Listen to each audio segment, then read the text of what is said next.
Hello friends, स्वागत है आपका अपनी ऑनलाइन क्लासेस के अंदर। हम पढ़ रहे हैं बिजनेस लॉ। बढ़ते हैं इसके अगले क्वेश्चन की तरफ। What do you mean by the unpaid seller? Unpaid seller से अपन क्या समझते हैं? Explain the rights of the unpaid seller. Unpaid seller के राइट्स के बारे में भी यहाँ पे हम पढ़ेंगे।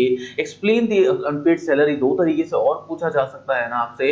रूल्स रिगार्डिंग द लीन के रिगार्डिंग क्या रूल्स है, डिफरेंसेस राइट टू लीन और right to stoppage in transit के डिफरेंसेस के बारे में पढ़ेंगे। बहुत सारे यूनिवर्सिटीज के अंदर ये बहुत बार रिपीट हो चुका है क्वेश्चन, तो थोड़ा बहुत इंपॉर्टेंट है, इसमें थोड़ा सा ज्यादा ध्यान देने की जरूरत है।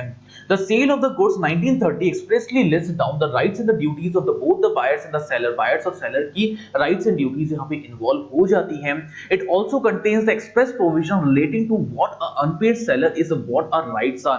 Unpaid seller की related सारे provisions के अंदर involve होंगे ही होंगे।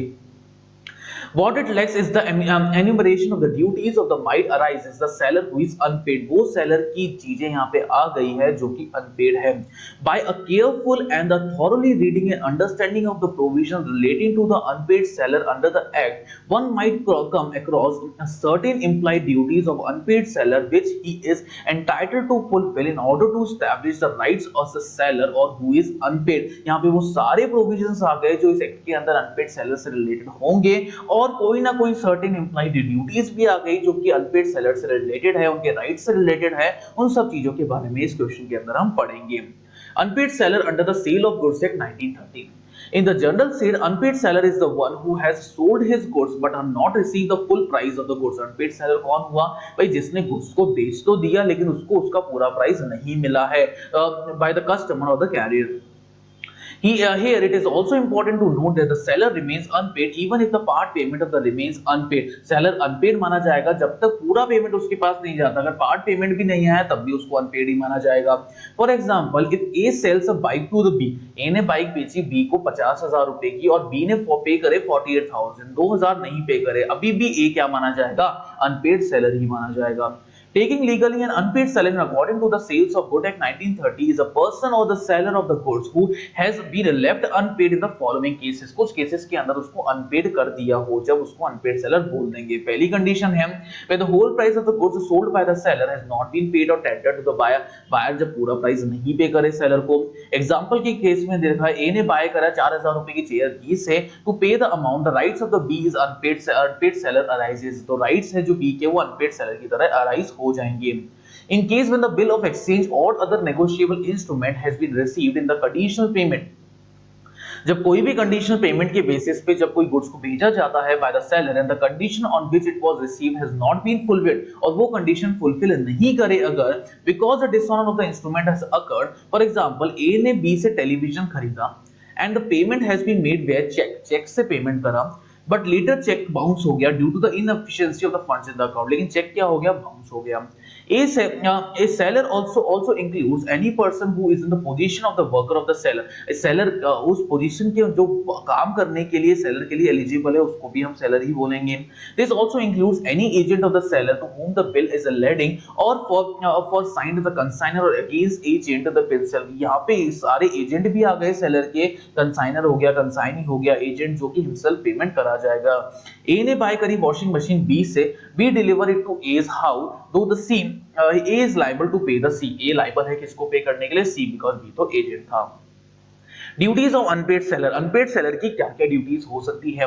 दो there is no express condition relating to the duties of unpaid seller. Unpaid seller की कोई ड्यूटीज है नहीं वैसे एक्सप्रेसली गुड्स ऑफ एक्ट के अंदर 1930 के अंदर। There is a certain unpaid duty, implied duties we understood through the provision. Provision से हम कुछ इंप्लाइड ड्यूटीज हम अंडरस्टैंड करेंगे, देख लेते हैं। Duty to inform the buyer in case of dishonour of the cheque. Duty सबसे पहले क्या है? बायर को इन्फॉर्म करता बिकॉज आपका चेक डिसऑनर हो चुका है या फिर नेगोशिएबल इंस्ट्रूमेंट डिसऑनर हो चुका है।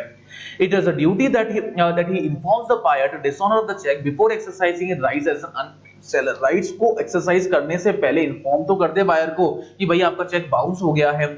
As according to the Negotiable Act section 138, after the dishonor of the check has occurred, it is the duty of the payee or the holder to give a notice in writing to the drawer of the check within 30 days of the information by the bank। Bank से जब information मिली seller को तो 30 दिन के अंदर अंदर वो buyer को बता देना चाहिए नेगोशिएबल इंस्ट्रूमेंट एक्ट के अंदर कि भाई डिसऑनर हो चुका है, and thus make a demand for such payment, और डिमांड पे कर सकता है इस पेमेंट की। It is also the duty of the holder of check to present it to the bank with in 6 months, ये होल्डर की जो चेक का होल्डर है उसकी ड्यूटी है कि 6 महीने के अंदर अंदर from date on which it is drawn within the valid period of the cheque, यही वैलिड पीरियड माना जाएगा चेक का। Therefore, it is important to understand that the seller cannot directly exercise the right to lien, या right to stoppage in transit ये directly exercise नहीं कर सकता, right to resale भी exercise नहीं कर सकता बिना buyer को inform करे या फिर default को बिना inform करे। Duty to deliver back the goods after the payment has been made, after the exercise of the right of the stoppage in transit, deliver back करना goods को।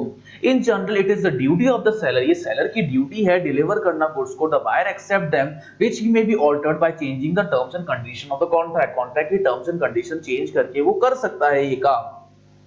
But in case of the unpaid seller के case में he has a right to stop the goods in transit, उसके पास right है कि वो goods को stop कर सकता है transit के अंदर, and the right to lien if there is any default in the payment by buyer के payment पे जब कोई भी default है तब उसको कर सकता है ये। In case the default is rectified, अगर default को हम rectify कर ले, solve कर ले, the duty of the seller to deliver the goods resume, जो duty है seller की वो resume कर दी जाएगी, and he shall deliver the goods as according to the terms and condition of the contract की टर्म्स एंड कंडीशन पे वो goods को क्या कर सकता है, उसके हिसाब से डिलीवर कर सकता है। He is also bound to deliver them within the reasonable time period, वो बाउंड है कि वो रीजनेबल टाइम पीरियड के अंदर ही गुड्स को डिलीवर करेगा। थर्ड ड्यूटी है due to the give the notice the carrier और the bailee in the position of the goods और the principal to stoppage in the transit, ये भी ड्यूटी है कि भाई स्टॉप कर दो ट्रांजिट के अंदर, सेलर की ड्यूटी है।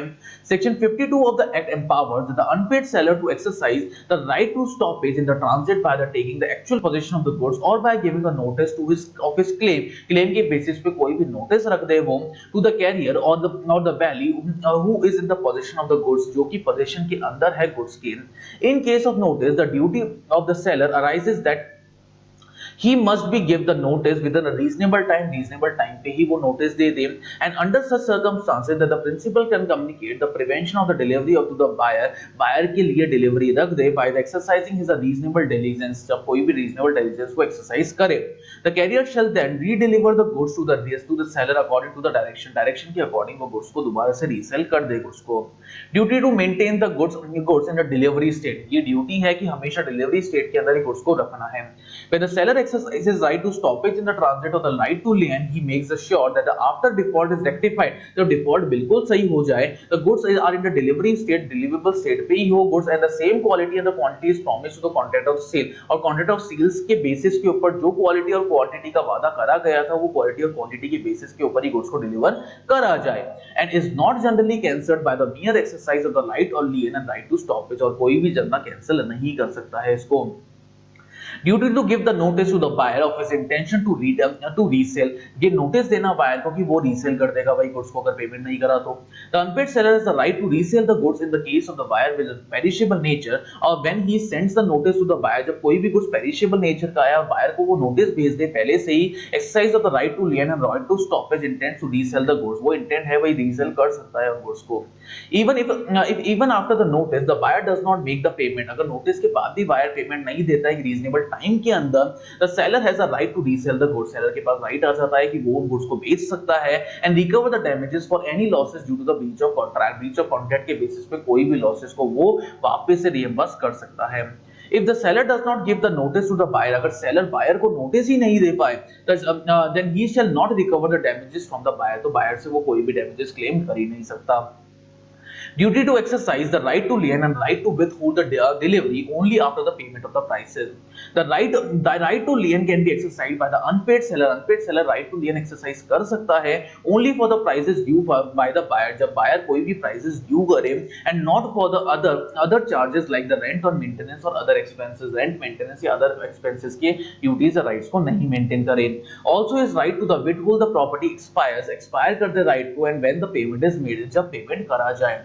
Duty to bear the expenses of the re-delivery when exercising his right to the stoppage or in transit, तो transit के अंदर कोई भी goods को stop कर दिया जाए। It is well explained in the section 52 clause 2 that when the goods carrier or other values who is in the possession of the goods in the transit really deliver the goods to the seller, दोबारा से re-deliver कर दे goods को seller को on account of the notice to given to him, notice के basis के ऊपर, he shall bear the expenses of such re-delivery, वो ही bear करेगा expenses को re-delivery के टाइम पे, that That is to say that the cost of redelivery shall be borne by the seller himself. Seller he redelivery की cost को bear करेगा, not the valet or the carrier. valet या carrier नहीं करेगा इस सब काम को. Duties arising in the case of sub sales of the pledge by the buyer. Duty not to exercise the right to stoppage in the transit. Transit के stoppage के अंदर कोई duty नहीं करी उसने. Lien or contradiction of the right to the transferee. There is a case when the buyer without establishing in the legal title establish करे बगैर make the whole payment या सारा पेमेंट वो कर दे, मेक्स अ सब सेल और pledges the goods या सब सेल कर दे या गुड्स को प्लेज पे दे दे to the third party. In such cases the right of the unpaid seller, जो अनपेड सेलर के राइट है, that is the right to stop is the transit, right to lien, right to resale are defected. ये defective साबित हो जाएंगे. And he can only exercise the right to up to the extent that he does not affect. ये तब तक ही right extend कर सकता है जब तक इसका जो इफेक्ट है और in any case the harm of the right to the third party, जब तक ये हार्म थर्ड पार्टी को नहीं पहुंचा रहा है, whether he is a transferee और the buyer of the goods, या तो ट्रांसफरी हो या फिर बायर हो गुड्स का. Duty to satisfy the amount secured by the pledge to the pledgee out of any other securities of the buyer. कोई भी दूसरी securities buyer की इसमें जब involve हो जाती है. As already mentioned above, a seller cannot in any way affect the rights of the third party. Third party के rights को इफेक्ट नहीं करेगा. When the sub sale or the pledge is made by the buyer, जब sub sale या pledge buyer से करी जाएगी without establishing his entire title of the goods, legal title जब तक establish नहीं करा जाए. The third party being an innocent party, third party innocent party होती है, who bought the goods in the good faith, जो good faith के अंदर goods को खरीदे, has his rights secured, उसके वो सारे rights क्या होने चाहिए, secure होने चाहिए. Therefore, when the transfer of such goods is by the way of pledge, pledge के basis के way के basis पे जब भी goods को transfer करा जाता है, the unpaid seller has a duty to satisfy the amount secured by the third party. Third party का जितना भी amount है वो उसको secure कर सकती है. He can do so by any manner or by the way of any other goods of the buyer. Buyer के किसी दूसरे goods के basis के ऊपर भी ये इसको exercise कर सकती है. Rights of the unpaid seller against the goods. अभी तो हमने unpaid seller की duties पढ़ ली, अब unpaid seller के कुछ rights भी देख लेते हैं. The rights of the unpaid share is known as the rights in rem भी बोलते हैं हम इसको. If the property in the goods has already been passed on to the buyer, जब property transfer हो जाए buyer को पहले से ही, the unpaid seller has the following rights against the goods. Goods के कुछ following rights यहाँ पे आपको देखने को हैं. सबसे पहला है right to lien. The right to lien is the right to retain the possession of the goods. Goods के possession को दोबारा से retain करने का right है भाई इनके पास, जब तक पूरा payment नहीं मिल जाता इनका. Such a right is available to the unpaid seller having the possession of the goods. सिर्फ possession के टाइम पे ही ये right exercise हो सकता है. If the goods बेच दिए जाए without any stipulation or as to the credit or they has been sold on credit, जब उधार के अंदर goods को बेच दिया जाए, भेज भी दिया जाए, but the term of the credit has expired और term of credit expired हो जाए, such a right is also available in the case of buyer has become insolvent. और ये जब भी हो सकता है जब buyer क्या हो जाए, insolvent हो जाए, right to lien opt कर सकता है ये. राइट रूल्स रिगार्डिंग द लियन, लियन से रिगार्डिंग क्या क्या रूल्स हमको फॉलो करने पड़ेंगे भाई. Possession of the goods is important to the exercise right to lien. Right to lien को एक्सरसाइज करने के लिए पोजेशन होना भाई बहुत ज्यादा जरूरी है. The right of lien are not affected even if the seller has a parted with the documents of the title of the goods. Documents जब तक नहीं है जब तक वो राइट टू लियन एक्सरसाइज नहीं कर सकता है. The possession of the goods by the seller must not expressly exclude the right to lien. Exclude नहीं कर सकता राइट टू लियन को. The right to lien can be exercised by the unpaid seller only if the price is due. जब तक price is due है जब तक ही इसको कर सकता है, and not for any other charges. किसी दूसरे charges के अंदर जैसे warehouse rent हो गया, carriage expense हो गया, इसके लिए नहीं कर सकता है. If the unpaid seller has already made a part delivery, जब part delivery वो कर दे पहले से ही of the goods and to the buyer, and he may exercise the lien on the remainder के basis पे वो exercise कर सकता है lien को. Termination of lien, lien terminate कब हो जाती है, जब लूज कर देते हैं राइट टू लीन्स को.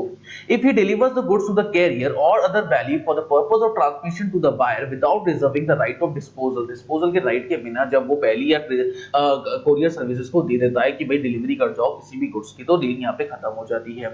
इफ द बायर और the agent lawfully obtain the position of the goods, जब बायर या फिर एजेंट लॉफुली ऑब्टेन कर ले पोजीशन किसी भी गुड्स का. If he waves his rights of the lean of the goods, the seller may wave his rights either expressly और implied. जब वो वेव ही कर दे, कैंसिल ही कर दे राइट टू लीन को. If the contract of the sale itself provided in express terms the seller shall not retain the position of the goods, जब seller retain नहीं करे position किसी भी गुड्स का, even if the prices has not been paid, जब तक उसको prices पे नहीं करी जा रही है, it is said to be expressively waiver of lien, इसको ही हम क्या बोलते हैं, वीवर ऑफ लीन बोल सकते हैं। Implied waiver lien takes place when the seller sells the goods on credit, ये तब होता है जब सेलर सेल कर दे गुड्स को क्रेडिट के बेसिस के ऊपर, और grants a fresh term of credit on the expiry of the original term of credit, और fresh terms of credit उसको एक्सरसाइज करने को बोल दें। Right to stoppage in transit, ये दूसरा राइट है भाई। It is a right to the stop the goods while the transit after the unpaid seller has lost the position of the goods, जब पोजीशन ही चला गया तो स्टॉप कर सकता है ट्रांजिट के टाइम पे जब सामान पहुंच रहा हो। This right enables the seller to regain the position, ये राइट इनेबल कर देता है कि सेलर दोबारा से रीगेन कर सकता है पोजीशन को। Such a right is available to the unpaid seller when the buyer becomes insolvent, जब द बायर इंसॉल्वेंट हो जाएगा, and when the goods are in transit, और जब गुड्स क्या है, ट्रांजिट के अंदर है। Goods are deemed to be in the course of a transit if they are being delivered to the carrier or other valley for the purpose of transmission or to the buyer के transmission के basis पे कोई purpose डाले, until the buyer or his agent takes the delivery of them, जब तक buyer delivery नहीं ले लेता उनकी। differences between the right to lien and right to stoppage in transit, इन दोनों के बीच में difference क्या होता है। राइट टू लियन देख लेते हैं। The unpaid seller can only exercise his right, जो पोजीशन जब तक है जब ये एक्सरसाइज कर सकता है, जब पोजीशन नहीं है तब ये एक्सरसाइज करा जाता है। Right to right can be exercise when the buyer is able to pay but does not pay, buyer able है पे करने के लिए लेकिन पे नहीं कर रहा है, तो इसकी किसके अंदर आता है, राइट टू लियन के अंदर आता है। जब बायर इंसॉल्वेंट ही हो जाए तब राइट टू ट्रांजिट आता है। The right comes at the end when the good movement, the position of the goods lost the unpaid sale, जब position चला जाए तो right भी end हो जाता है, वैलिन कर ही नहीं सकता। The right commence only when the said lost the position, जब loss होएगा तभी इस right को कर सकते हैं हम। It is a right to retain the position, ये right है कि position वापस ले लेना goods का। right to lien का मतलब, right to stoppage in transit का मतलब regain करना position को, अपने पास ही आ गया permanently। right of resale, resale का right क्या होता है भाई, The unpaid seller can resell the goods if the goods are of perishable nature, अगर goods perishable nature के हैं ना तो वो goods बेच देता है unpaid seller अपने हिसाब से ही। He can also make a resale of the goods, resale कर सकता है वो goods की if he has given the notice to the buyer, अगर वो buyer को पहले से ही इस चीज का notice दे दे और with intention to resell, intention का notice they they, and the buyer has not within a reasonable time paid the prices, और reasonable time पे जब buyer price pay नहीं करे हैं। If on the resale the seller incurs the losses, अगर resale के time पे seller को कोई भी नुकसान हो जाता है, he can claim the same from the buyer as the damages of the breach of contract, वो claim कर सकता है buyer से damages के लिए। If there is a profit on resale, resale के टाइम पे जब profit होते हैं, he is not bound to hand it over the buyer, ये buyer के ऊपर hand it over नहीं करेगा। If the property in the goods has not passed to the buyer, जब buyer के ऊपर property transfer नहीं हो, the unpaid seller has in addition to all the other remedies, दूसरे remedies के अंदर the right to withhold delivery, delivery right उसको मिल जाएंगे। Right of an unpaid seller against the buyer personally जब unpaid seller के rights मिल जाएं, These rights of the unpaid seller against the buyer are called the rights of personam, इनको क्या बोलते हैं, rights of personam बोलते हैं, important है याद रखना।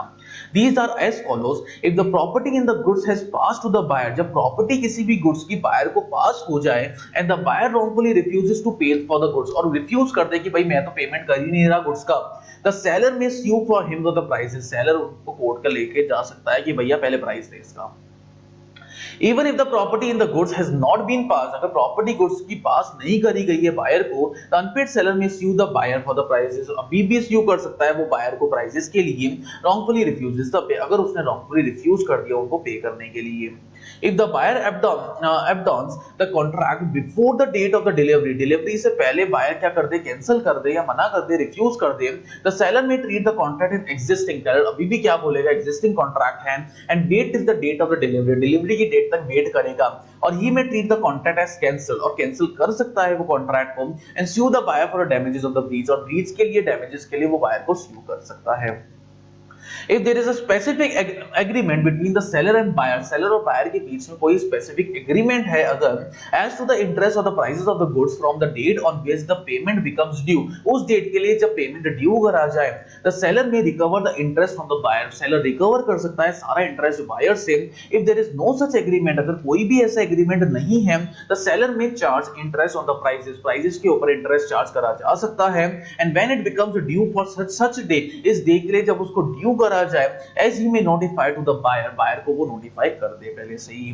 Comparison between the rights and the duties of the seller, rights और duties के बीच में कैसे comparison करें?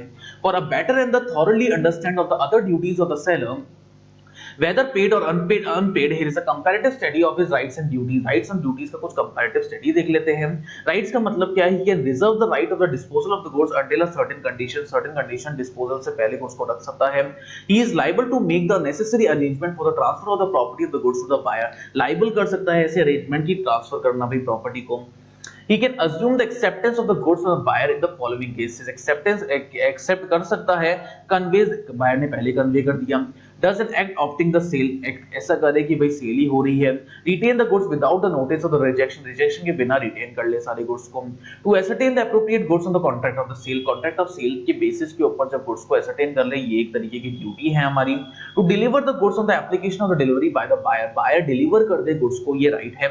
To pass the title of the goods absolutely and effectively to the buyer, पर title को pass करना है चाहे वो कैसा भी हो, ये duty है. Delivery of the goods can be made instalment when agreed, ये राइट है भाई, डिलीवरी हो सकती है. ड्यूटी क्या है? Delivery of the goods according to the terms of contract, contract के टर्म्स के अकॉर्डिंग ये डिलीवरी होनी चाहिए. Exercise of the right of the lender retain the position until the payment of the prices, जब तक prices नहीं होगी तो ये राइट एसेंशियल है कि वो रिटेन कर सकता है या स्टॉप कर सकता है. Insuring that the goods are supplied in the confirm the implied in the condition of the warranty, ये ड्यूटी है कि कंडीशंस इंप्लाइड है, वारंटी भी इंप्लाइड है.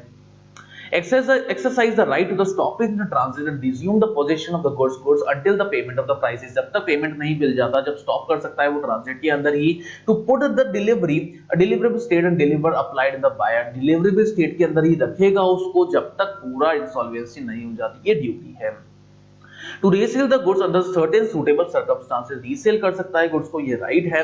To deliver the goods within the time specified contrary reasonable time and reasonable hour, ये duty है कि reasonable time reasonable hour में delivery करेगा. To withhold the delivery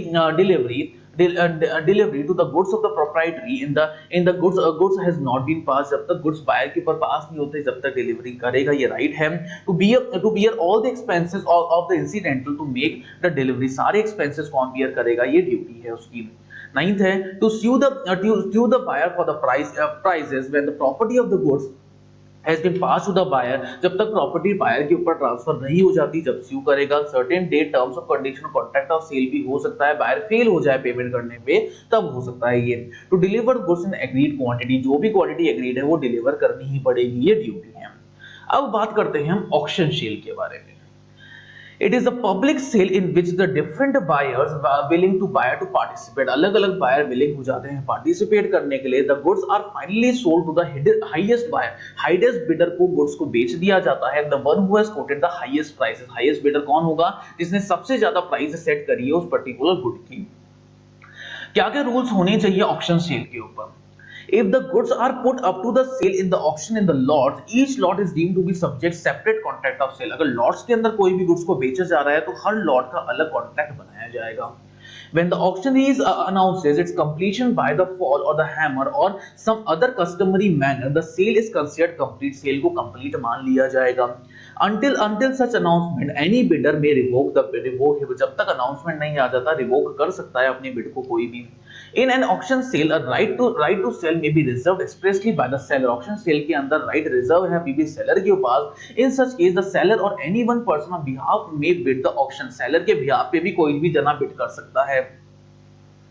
Where the sale is not notified, is subject to the right to the bid on behalf of the seller. Seller के behalf पे कोई bid कर रहा है या notified नहीं है, it is not lawful for the seller to bid himself. ये कोई भी lawful नहीं है कि seller खुद bid कर सके और to employ any person to bid at the such sale. यहाँ तो कोई अपनी जगह किसी और आदमी को खड़ा कर सकता है.